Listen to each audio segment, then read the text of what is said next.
You excited? Yeah.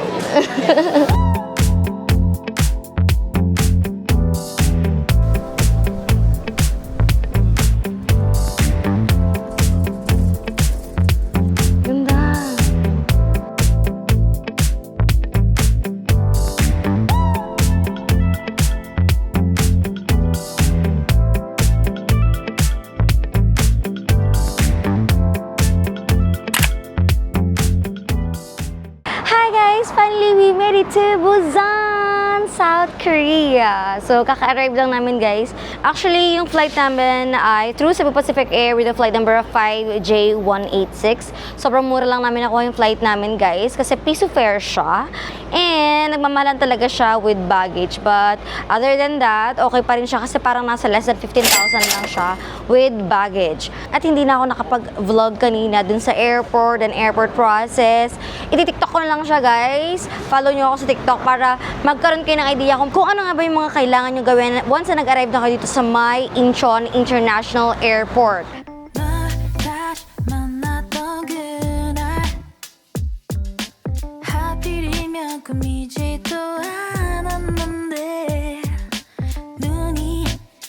Dito sa Busan, guys, ang ina-accept ng card for transportation ay yung T-Money card. Kami kasi, yung T-Money namin last year, hindi namin siya tinapon kasi hindi siya nag-expire. So, yun yung gagamitin namin, guys, for bus, train, convenience stores. Then, meron din mga restaurant nag-accept ng ganong klaseng mode of payment, ganon. Sobrang useful yung T-Money. And for Seoul, guys, I think, bibili ulit kami ng climate card para mas tipid kasi yun unlimited ride siya. One-time payment lang siya. Kailangan mo lang magbayad for 5 days. For example, 5 days tapos 20,000 won. Unlimited ride na siya nun. Yun yung climate card.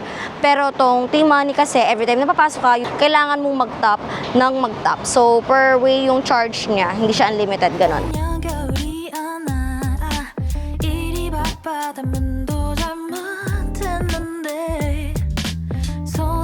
Ngayong first day natin sa May Busan, guys, wala tayong ibang gagawin kundi kumain lang. Kasi yung flight namin ay red eye siya. So, madaling araw, wala pa kaming pahinga. Then, from Seoul hanggang dito sa Busan, nasa 3 hours yung KTX. Then, additional pa yung from Incheon to Seoul Station. So, siguro nasa 6 hours kasama na yung waiting time doon. Then, yun, antay lang kami ng check-in. Tapos, try namin kumain dun sa Mae Bujon Market Town. Walkable lang yan dun sa hotel na nakuha namin.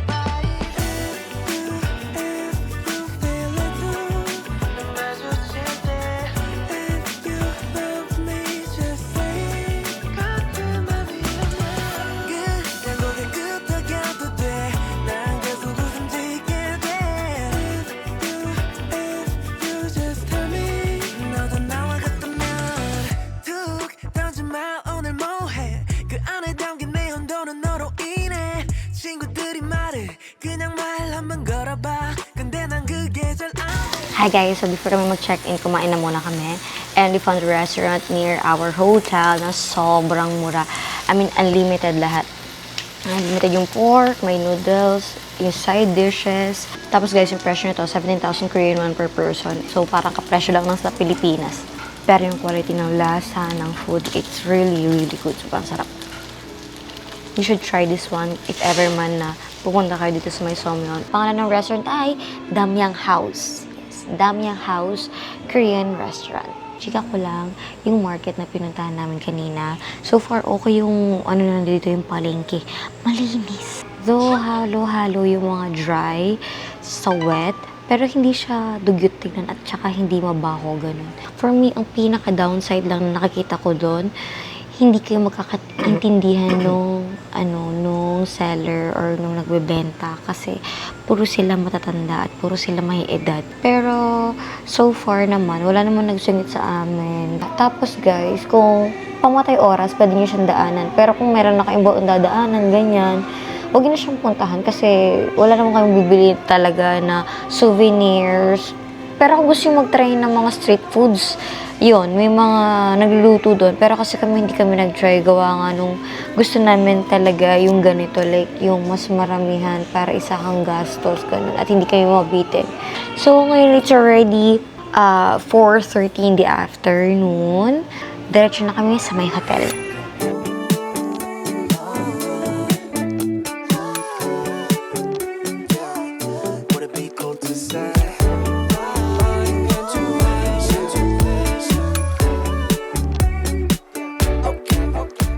Ito yung nakuha naming room guys sa my urban stay. Oh, sobrang ganda. And we got this for 13,000 plus pesos only. Ilalagay ko lang dito kung magkano yung exact amount, pero nasa 13,000 pesos lang siya. Ito talagang hinabog ko dito guys, yung washing machine nila. Sobrang importante ng washing machine dito sa may South Korea, lalo na pag autumn at winter. Kasi para halos everyday malabahan mo yung mga dala mong damit. Kasi usually yung mga kainan dito halos mausok. Aside sa washing machine guys, meron tayong lutuan. So pwede tayong mag-cook. Of course, yung utensils nila and yung lababo. Sa baba naman guys, nitong sink, nakalagay doon yung extra plastic, yung mga lutuan. Meron din siyang range hood para hindi mangamoy yung buong room pag magluluto ka. Tapos, dito sa taas ng sink, yung mga bowl plates at kung ano-ano pa. Meron din silang coffee machine, electric kettle, and may free dalawang capsule. Ito naman guys, sa baba niya, dish rack lang to. So, dyan kayo magpapatuyot ng mga plato. Oops. Ay, ito pala. Then, extra cabinet. Sa tabi naman guys ng cabinet ay yung sobrang laking refrigerator. Grabe, akala ata nila titira kami dito ng one man. So sa harapan ng refrigerator at ng microwave, merong extra cabinet dito. Sa cabinet na to guys, merong saksakan dyan if ever man na gusto mag-blower. Sa baba naman nitong cabinet na to ay yung extra sink. Kasi ito naman yung CR guys, medyo maliit lang siya, pero okay lang naman kasi hindi naman kami naghanap ng bathtub. So, ang importante sa amin ay meron siyang bidet. So, electric toilet yung toilet nila dito. And aside sa electric toilet, guys, meron pa siyang extra bidet, tissue, and tada! Towels. Pwede nga pala kayo magpalinis dito, guys, everyday para mapalitan nila araw-araw yung towels nyo, lalo na pag matagal kayo magsistay. So, yung hair blower at yung extra toilet paper. Dito naman guys, sa harapan ng toilet ay yung shower nila na may hot and cold.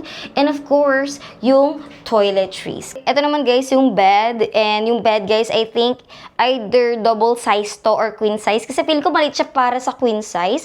And malaki siya para sa double bed. So, hindi ko sure anong tawag doon. And for us, okay na din yung lambot ng bed na to. Hindi siya matigas. Television sa harapan ng bed. Ganito nga pala yung saksakan nila guys. Sobrang daming saksakan dito. Kaso lang, isa lang yung adapter namin. So, wala silang binigay na extra adapter.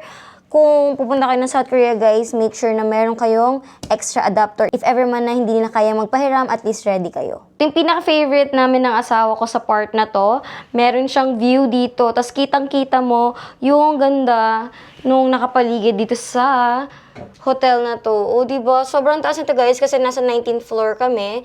Kitang-kita mo yung mga buildings. Maganda yan tuwing gabi. Ito yung nakuha naming room. Sobrang ganda. And for us, sobrang sulit na rin niya. Kasi 13,000 nga lang namin siya nakuha. Before nga pala yun, guys, nakalimutan kong pakita sa inyo yung laman ng cabinet na to. So, sa loob nga pala ng cabinet, merong tada! Importante yan, guys! Nakalimutan ko yung pangalan. Basta parang siyang plancha. Tapos may drying rack and yung hanger. So yes guys, ito nga yung nakuha nating room dito sa may Somyeon, Busan, South Korea. And nakuha ko nga lang to sa may Agoda. Hindi ko siya nakita sa Klook, kaya hindi ko siya ma-offer sa Klook this time. Pero pag nakita niyo siya sa may Klook guys, please do not forget to use my Klook promo code kasama sa Gala Klook para makapag-content pa tayo ng ganito kaganda. At kung lalabas pa kami guys, chika ko na lang mamaya. At kung hindi na, I'll see you tomorrow! So would it be cool to say, do you wanna escape without ending the night? We could drive through all of the city lights, or we could find a two-song place, just you and I. That'd be nice. Hi guys! Good morning! So yesterday nga, hindi na tayo nakalabas kasi nag-work na lang kami. And today, pupunta naman tayo sa Haedong-gyeonggusa Temple. Medyo malayo ito sa tinulugan natin or dun sa Airbnb na nakuha natin. nasa 1 hour and 30 minutes yung biniyahe namin by bus. But you can get here guys by train or by bus. Pero for us kasi mas convenient yung bus kasi hindi ka na mag-underground. Pero guys, always check sa Naver kung saan mas accessible sa inyo. And guys, punta dito sa may temple, nandito na rin yung Lotte World Busan. So, kung mahilig kayo sa mga activities na ganyan guys, you can try it here as well. And if you want to go to Lotte World Busan, book your ticket prior para mas convenient and you can get that ticket through Klook. And again, do not forget to use my Klook promo code. It's kasama sa Gala Klook.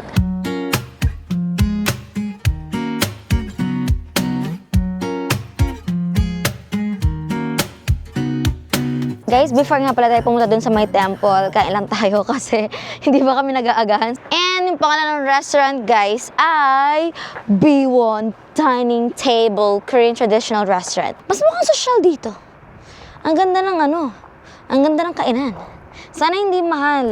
기다리고 기다리던 그 사람이 온 내 앞에 내 맘 어느새 일렁이는 상상병에라도 걸렸나봐요. Hi guys, so naka-order na kami.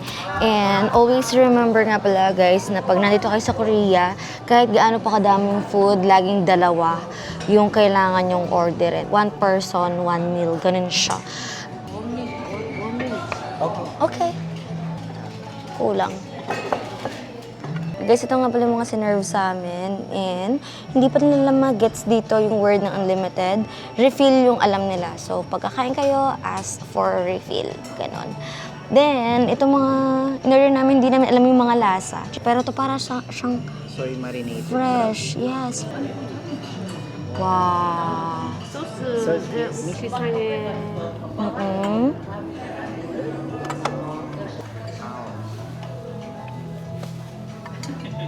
누룽지. 누룽지. 네, 코리안 네임 숭늉. Oh, wow. Oh, wow. Parang lumambot nga naman. Later. Thank you. Ang sarap. Galing. Ang sarap. Hindi siya malangsa. Try natin siya with shell. Bebe, sarap mo. Talaga? Ang sarap. Naiyak ako sa sarap. Talaga? Tikman mo. Na. Ang sarap.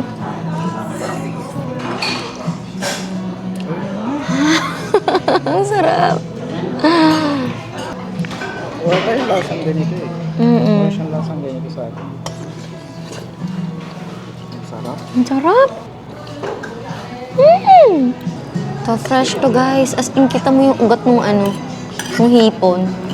Hi guys! So we just finished our brunch at ang masasabi ko ay sobrang sarap. Kumain kayo doon! Tapos kunin niyo yung marinated crab. Sobrang sarap. Fresh siya na hindi siya lasang malangsa. Ganon. Wala siya kalasa. Hindi ko siya ma-explain kasi wala siyang kalasa sa Pilipinas. Tapos yung mga side dishes nila, lahat masarap. So now, diretso na tayo sa my temple. Lalakarin lang natin kasi nasa 10 minutes walk lang daw siya. 아른아른거려 잠이 오질 않아 yeah. 연락도 없는 밤 서럽기만 하나 Hi guys! So finally, nandito rin tayo sa may temple. And before nga pala kayo makarating dun sa temple, merong mga bilihan na madadaanan. So marami kayong pwedeng pagbilihan dito like souvenirs, ganon, food, street foods. Tapos pati mga labubu na fake.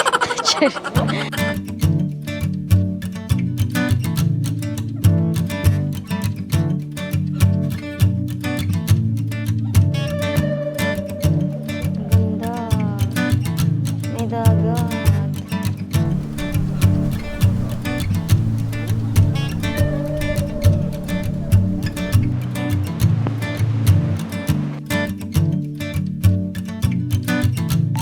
Sobrang ganda.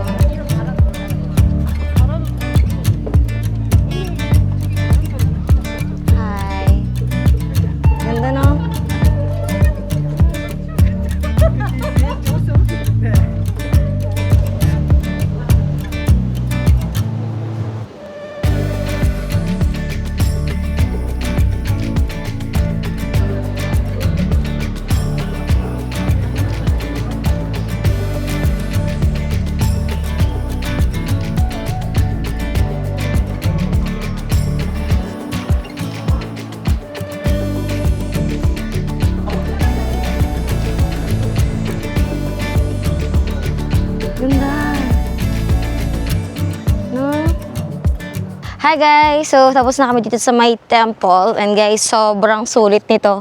Lalo na libre lang siya at walang bayad. Tapos kahit tumambay ka lang dito, no? Kasi ang sarap ng tunog ng dagat. And napapunta na kami sa may Chonsapo. Sasakay naman kami ng Sky Capsule. So, from Chonsapo, diretso tayo ng Haeundae Beach. Sa Haeundae Beach, dun tayo tatambay hanggang mamayang hapon.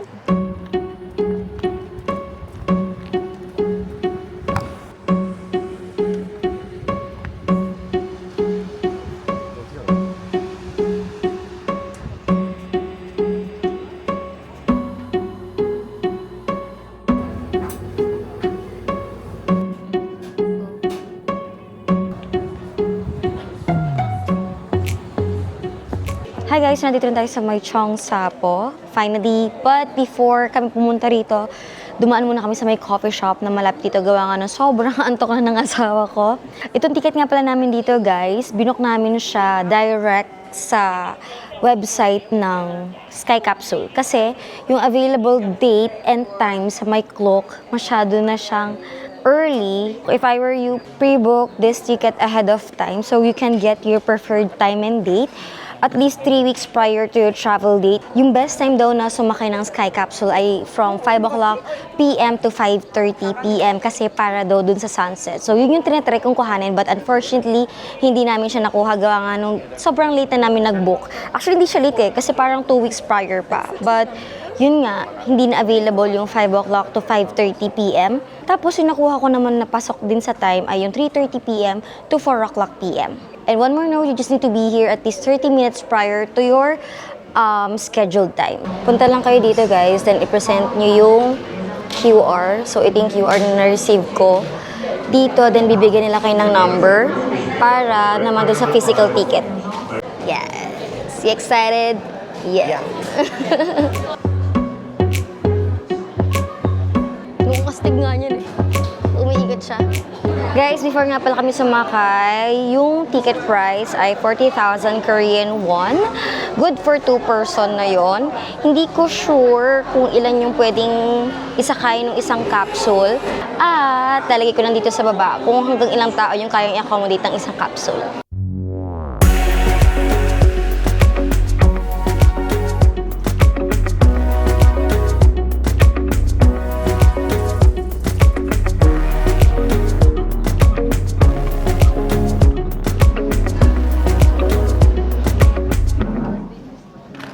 Hi guys! So kakababa lang namin dun sa Sky Capsule and guys, sobrang ganda! Sobrang sulit niya, no? Sobrang relaxing siya. Ganun. For me, sulit naman. Yeah, sulit siya. Kasi ang ganda ng view. Pero guys, yung portion ng dagat, maikli lang siya. Halos mapuno siya, ganun. Halos puno yung view. But regardless, okay pa rin naman. And yeah, for me, mas okay dun yung sunset, no? Taonan nyo na sunset yung, yung punta nyo kasi ang ganda. Kitang-kita talaga yung araw. At dahil malapit na mag-sunset, mag-aantay lang kami sa may beach.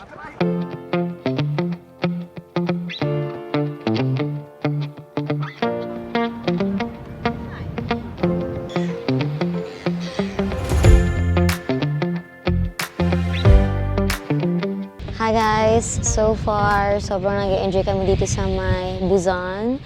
Alam mo yung sobrang payapa lang ng lahat, ganun. Hindi mo kailangan magmadali, walang traffic, hindi mo kailangan, alam yun. Kasi sa Seoul, minsan may mga times na nagmamadali yung mga tao kasi rush hour, ganyan. Dito, wala. Parang lang, magka 5 p.m. na, tapos chill lang yung mga tao, ganun. Konti lang din yung tao. Hindi crowded. So far, mas gusto namin yung Busan kaysa sa Seoul. Mas kalmado kasi siya, ganun. So, amtay lang kami ng sunset dito sa may Hyundai. Then, hanap kami ng night market na pwedeng puntahan. So, nakikita yung mga birds. Ang daming birds. Ayan o, nagliliparan sila. Pero ibang mga tourists, pinapakain sila. So, if you want to makakuha ng magandang photos with the birds, pwede nyo silang pakainin. However, asahan nyo na pag pinakain nyo sila, dudumugin talaga nila kayo. Ganun.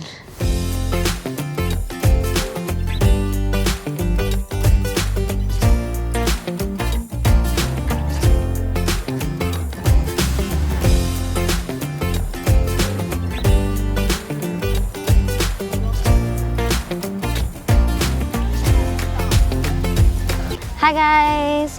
Merong night market dito sa may Hyundai Beach na malapit. So instead of mag-dinner kami sa labas, tatry natin maghanap ng makakainan dito sa may night market. Pero so far, sobrang ganda ng beach dito. Pakita ko sa inyo. Ayan, kung makikita niyo, sobrang lawak niya ng shore. Tapos ang haba ng beach hanggang dun. Actually, dun kami galing. Dun sa malayo, nilakad lang namin. Kasi para makita namin yung ganda ng Hyundai Beach ngayong gabi. But so far, sobrang nag-enjoy kami dito. Guys, may na pala kami pupunta ng night market. May fireworks. Hindi kami nakapag-book nito. Dapat i-book namin siya kasi nakita namin siya kay AJ tsaka kay Mo Senson. Favorite naming vlogger yun, guys. Sobrang favorite namin sila. Kaso hindi kami nakapag-book. Bakit? Kasi sold out. Feeling ko dahil sa kanila kaya nag-sold out. So, antay lang tayo dito sa may shore. At kung makikita nyo, yung mga ilaw na yan sa may dagat, yan. Katulad yan, ito, yan. Yung mga nasa malalayo. Ano yan? Mga yate na nagpa-provide ng ganong klaseng activity. So if you wanna know that kind of activity, you can hop on to Mo's account or AJ's account at Senson. The Sensons yung name nila. Nandun, nilagay ni Mo doon yung yung video clip. Ang ganda. Kaso di kami nakapag-book kasi sold out na. Sad.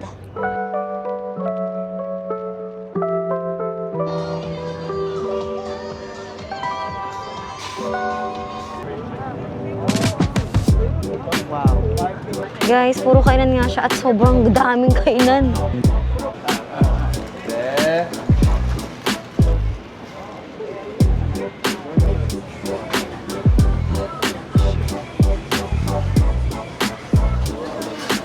Moving ill.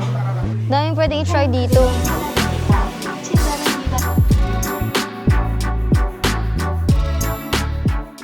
Kinuha lang namin guys yung 8,000 won kasi i-try pa lang namin siya.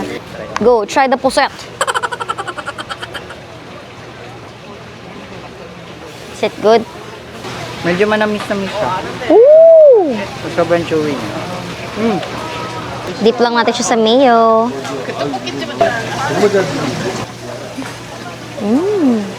Ang sarap. Parang siyang puset na walang asin. No. Natural lang siya na puset, ganun. Ang sarap. Pusit pa ba ito? Or octopus na? Pusit. Pusit pa rin na. Squid. Malaki. That's good. And guys, kung sa Busan, puro sanggipsal, dakgalbi, yung mga food. Dito puro seafood.